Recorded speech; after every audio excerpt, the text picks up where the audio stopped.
Now, some breaking news we're getting from our US partner, NBC News, and it is that the wrestling legend Hulk Hogan has died. He was 71 years old and died of a suspected cardiac arrest at his home in Florida. Hulk Hogan, a very famous name in wrestling and in world wrestling entertainment, WWE, transformed in many ways wrestling from a kind of niche sport into a major family entertainment. And he was very well known for his theatrics and was in so many ways a big personality. Let's cross live to Washington and our US correspondent, David Blevins. And, well, Hulk Hogan, a real wrestling legend.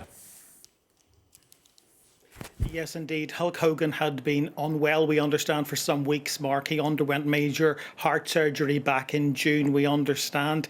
The emergency services were called to his home at Clearwater, Florida this morning, where he is indeed reported to have died as a result of cardiac arrest. Terry Gene Bollea, as he was born in the state of Georgia, reinvented himself really as Hulk Hogan and became an American icon, personifying that larger-than-life patriotic hero during the Reagan years. He made his name, of course, as a professional wrestler, began his career in 1977, but gained worldwide recognition, really, from 1983 after signing with what was then the Worldwide Wrestling Federation, now Worldwide Wrestling Entertainment. In fact, he was 5 times WWE champion. His 1,474-day reign as champion, the longest in that organization's history. He also holds American television records for wrestling. A staggering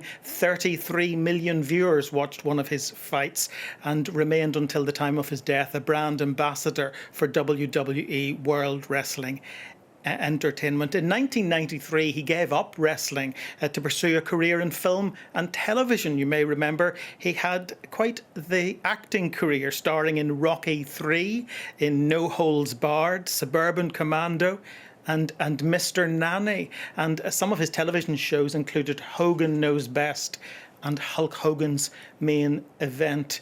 There were several attempts to make a wrestling comeback, none of them particularly successful. And then a departure of sorts, I suppose, into politics, because you may remember that he very famously endorsed the Republican candidate Donald Trump for the White House, famously ripping his shirt from his chest at last year's Republican National Convention. So I am sure we will hear some words of tribute from the US president in due course.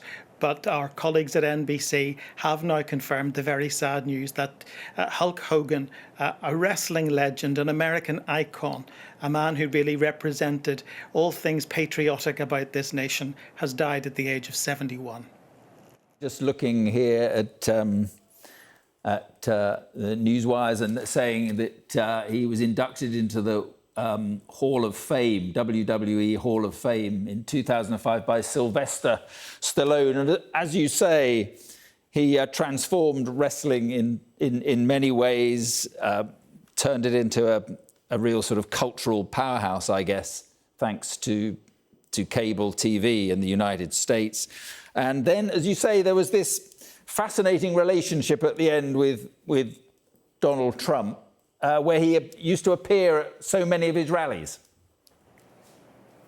Yes, and we've often reflected on how when Donald Trump talks about America returning to a golden era, it really is an attempt to turn back the clock to those days of the 80s and 90s, those Reagan years, really, when there was so much emphasis on American heroism, on patriotic stances. And that's why I suppose Hulk Hogan was the most best suited candidate to step into the role of being a representative of that that era, and it would explain why Donald Trump and his campaign frequently invited Hulk Hogan to appear at his campaign rallies, why he stepped onto the stage last year at the Republican National Convention when Donald Trump, just a few days after he himself had survived that assassination attempt in Butler, Pennsylvania, was officially endorsed as the Republican candidate at the beginning of his journey back to that remarkable comeback of his own into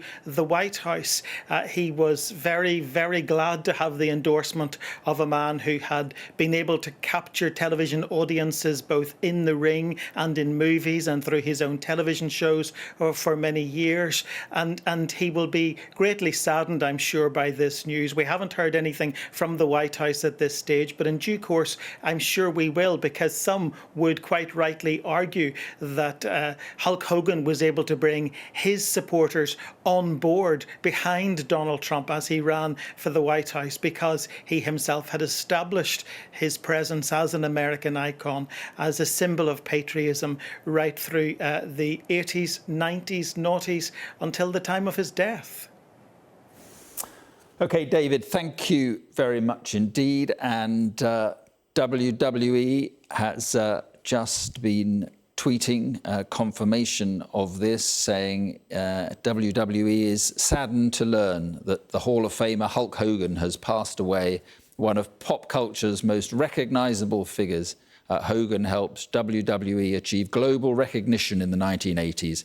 WWE sends its condolences to Hogan's family, friends, and fans. And yeah, David, so confirmation clearly from WWE, and he was, well, they say it, one of pop culture's most recognizable figures.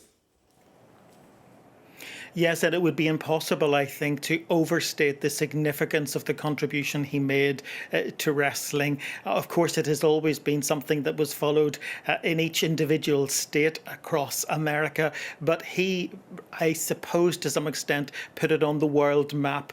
He began his career back in 1977, but gained that worldwide recognition in 1983 when he signed for the World Wrestling Federation, which went on to become the WWE, World Wrestling Entertainment. No one else managed to achieve the record he had, nearly 1,500 days reigning as the champion of WWE, 5 times World Wrestling Entertainment champion, and bringing in a staggering television audience of 33 million for one of his fights. So you can see, when he was able to attract that kind of a television audience, why he then was able to make the move he did into movies, into television, and subsequently to some extent into politics, and why politicians like Donald Trump, who's always very keen to have a television audience, we know how often he likes to hold court, so to speak, in front of the television cameras, would be willing to bring someone like Hulk Hogan on board to endorse his campaign and to bring his legion of supporters into the Make America Great campaign that Donald Trump was leading in the run-up to the last election. It's been quite the journey, really, for a man who was born into a very humble background in the state of Georgia, to make his way through the ranks of wrestling, through the ranks of entertainment, to become not just an American but a worldwide global icon, and to then become someone who was able to endorse Donald Trump to the extent that some would credit him with playing a significant part in the president's return to the White House last November.